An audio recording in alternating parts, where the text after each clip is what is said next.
Cricket के मैदान में अगर धोनी है तो छक्के लगेंगे ही लगेंगे, फिर चाहे वो टेस्ट हो, वनडे हो या फिर हो T20।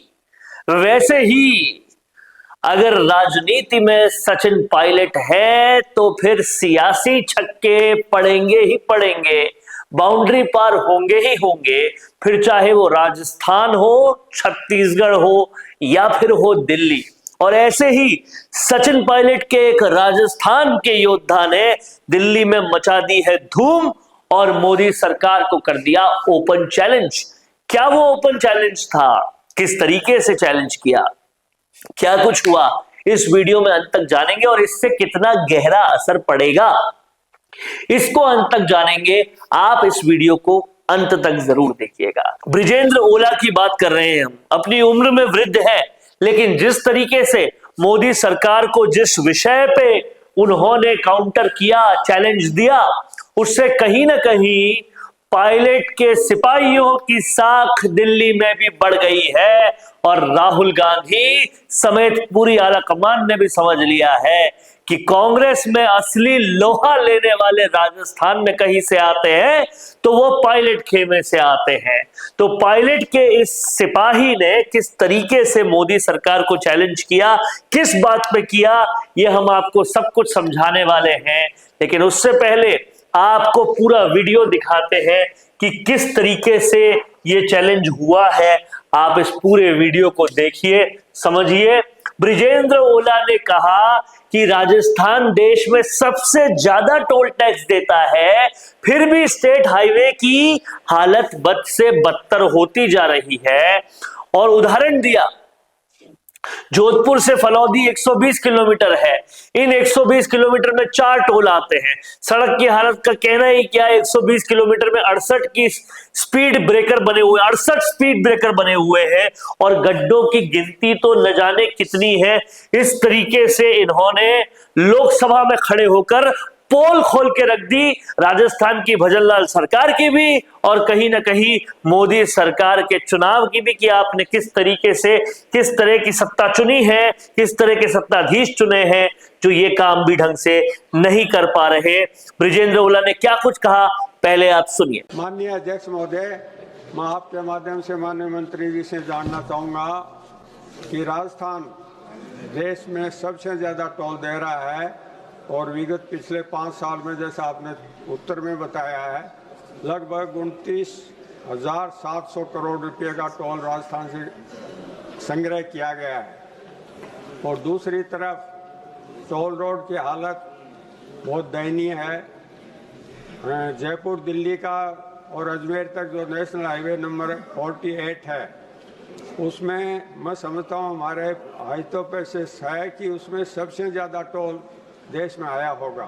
पर उसका माननीय मंत्री जी ने, गडकरी जी ने निरीक्षण किया था आज से 8 साल पहले और उसमें कहा था कि ये 1 साल में तैयार हो जाएगा। आज भी उस पर टूटी फूटी सड़क है, कई जगह वो लेन नहीं है, साइड लेन, सर्विस लेन, और कई जगह पुलों का काम 3-3 साल से चल रहा जो पूरा नहीं हुआ। इसी तरह से माननीय अध्यक्ष जी, राजस्थान में सबसे ज़्यादा, जैसा मंत्री जी ने बताया, टोल प्लाजा है। इसमें से इतने टोल प्लाजा ऐसे हैं जो अवधि पूरी होने के बाद भी या तो नाई द्वारा या कंसेशन द्वारा उन पर टोल वसूला जा रहा है। और क्या इन टोलों पर समुचित व्यवस्था है एम्बुलेंस की और दूसरी तरह की फ़ोन की? जब एक्सीडेंट हो जाता है तो एम्बुलेंस आने में 2-2 घंटे लग जाते हैं। मेरे निर्वाचन क्षेत्र में एक फतेहपुर को जाता है 52 नंबर NH, उस पर विगत दोनों 7 व्यक्तियों की मृत्यु एक्सीडेंट में हो गई और उनको 2 घंटे तक एम्बुलेंस सुविधा नहीं मिली। तो सरकार क्या इस पर कोई एक्शन लेगी कि इतना टोल वसूला जा रहा है फिर भी उन पर सुविधा नहीं है? और जिनकी टोल अवधि समाप्त हो गई उनका टोल बंद करके जनता को कब तक राहत देंगे? और कहीं ना कहीं सोशल मीडिया पर बृजेंद्र ओला के इस पूरे जज्बे को जबरदस्त सलाम किया जा रहा है और जिस तरीके से उन्होंने सच्चाई खोली राजस्थान के स्टेट हाईवेज की, उसको पूरी तरह से एक्सपोज किया जा रहा है। लोग यहां तक लिख रहे हैं कि लावारिस है राजस्थान आज के समय में, और तारीफ कर रहे हैं बेनीवाल की। ये स्थिति सिर्फ हनुमान बेनीवाल जी बदल सकते हैं, बाकी दूर दूर तक कोई दिखाई नहीं देता। लोग कह रहे हैं क्या उदाहरण दिया है, इस हाईवे का बजट आ चुका है और शायद टेंडर भी हो चुका है। कब होगा टेंडर, कब जाएगा वो पूरी तरह से धरातल पर, ये एक बड़ा सवाल है।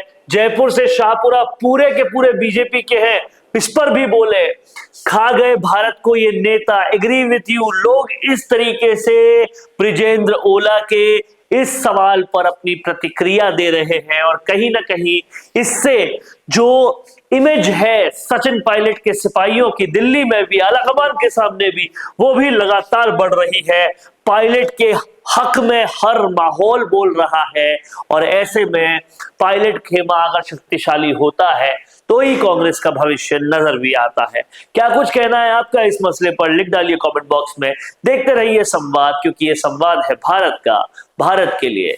नमस्कार। वीडियो चाहिए बिजनेस प्रमोशन का या फिर पर्सनल ब्रांडिंग के लिए, तो अब आपको एक ही जगह मिलेंगे हाईटेक स्टूडियोज, प्रोफेशनल सेटअप और creative team, green screen and sound proof studio, perfect lighting और pro setup, podcast setup, ultra clear audio और multi camera angles, 75 inch touch panel, teaching और एक्सप्लेनर वीडियोस के लिए परफेक्ट, 10 से 15 साल experienced anchors और journalist जो आपके कंटेंट को देंगे प्रोफेशनल टच। राजस्थान का तीसरा सबसे बड़ा डिजिटल न्यूज चैनल आपकी ब्रांड को मिलेगा प्लेटफॉर्म। 50+ प्रोफेशनल वीडियो मॉडल्स जो आपके प्रोजेक्ट को बनाएंगे ज़्यादा इंगेजिंग। हमने 5000+ बिजनेस और ब्रांड्स को ग्रो करने में की है मदद। अब आपकी बारी।